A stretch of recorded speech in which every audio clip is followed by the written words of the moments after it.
சிவாய நம. அனைத்து அடியார் பெருமக்களுக்கும் வணக்கம்.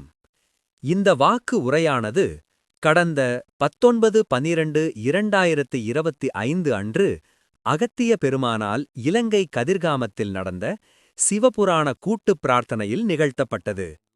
வாருங்கள், வாக்கிற்குள் செல்வோம். இறைவா நீயே அனைத்தும். இறைவா நீ நன்றாக இருக்க வேண்டும்.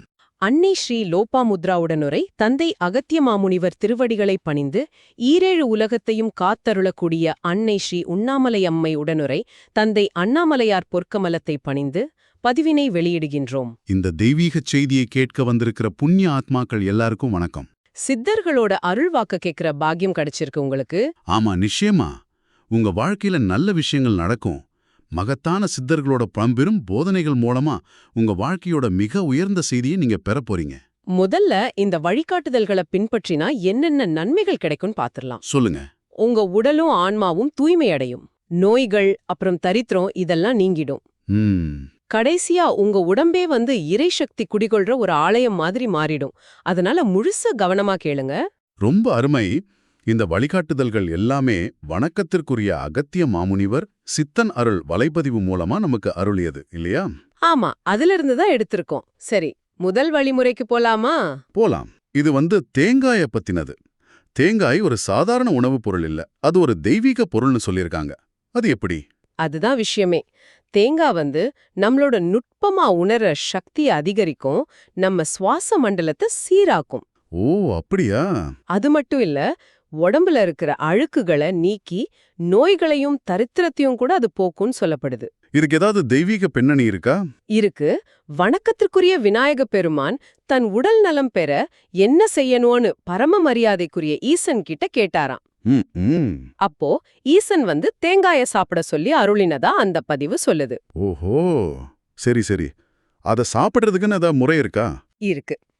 சாப்பிடும்போது அதிகமா பேசாம நல்லா மென்னு சாப்பிடணும். கவனமா சாப்பிடணும்னு சொல்றீங்க. ஆமா, மைண்ட்ஃபுல் ஈட்டிங் மாதிரி. அப்போதான் அதோட முழு சக்தியும் நமக்கு கிடைக்கும். ரொம்ப சுவாரஸ்யமா இருக்கு. சரி, அடுத்த வழிமுறை என்ன? அடுத்தது அமாவாசை பௌர்ணமி பத்தினது. ஆமா, அந்த நாட்கள்ல தீய சக்திகளோட தாக்கம் அதிகமா இருக்கும்னு சொல்வாங்களே. கரெக்ட். அதனால மனசுல ஒருவித குழப்பம் உண்டாகும். அதுக்கு என்ன தீர்வு? தீர்வு ரொம்ப எளிமையானது. பிராணாயாமம். மூச்சு பயிற்சியா? ஆமா. அதிகாலையில வலது நாசிய அடைச்சிட்டு இடது நாசியில மூச்சை இழுத்து விடணும். அப்புறம் இடது நாசிய அடைச்சிட்டு வலது நாசியில அடி வயிறு வரைக்கும் ஆழமா இழுத்து விடணும், அப்படிதானே? மிகச்சரியா சொன்னீங்க.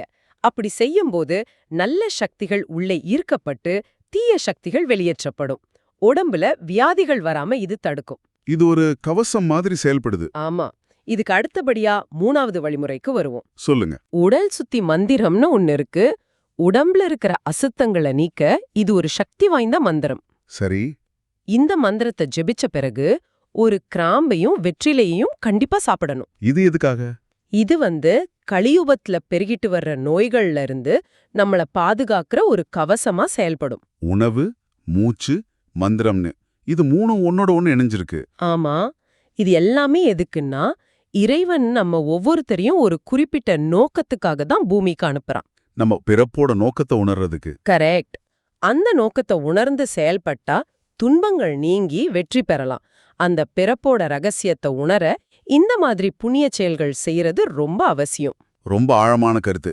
இந்த உலகளாவிய செய்தியை நீங்க உங்களுக்கு தெரிஞ்ச எல்லாருக்கும் பகிருங்க. ஆமா, வாட்ஸ்அப், ஃபேஸ்புக், இன்ஸ்டாகிராம்னு எல்லா சமூக ஊடகங்கள்லயும் இத பரப்புங்க. இதுக்கு எந்த பதிவிறமையும் இல்ல. யார் வேணும்னாலும் இத பதிவிறக்கம் செஞ்சு அவங்களோட தளங்கள்ல பதிவேற்றலாம். இது எல்லாருக்குமான ஒரு செய்தி. இந்த மாதிரி தெய்வீக செய்திகளை பகிர்றது மத்தவங்களுக்கு வழிகாட்டுற மாதிரி. இது உங்களுக்கு முதல் தர உயர் புண்ணியத்தை சேர்க்கும்னு சொல்லப்பட்டிருக்கு. சித்தர்களோட இந்த அருள் செய்திய பொறுமையா கேட்ட உங்க எல்லாருக்கும் எங்களோட மனமார்ந்த நன்றிகள். ஓம் அன்னை ஸ்ரீ லோபாமுத்ரா உடனுரை தந்தை அகத்திய மாமுனிவர் திருவடிகளில் சமர்ப்பணம். சர்வம் சிவார்ப்பணம்.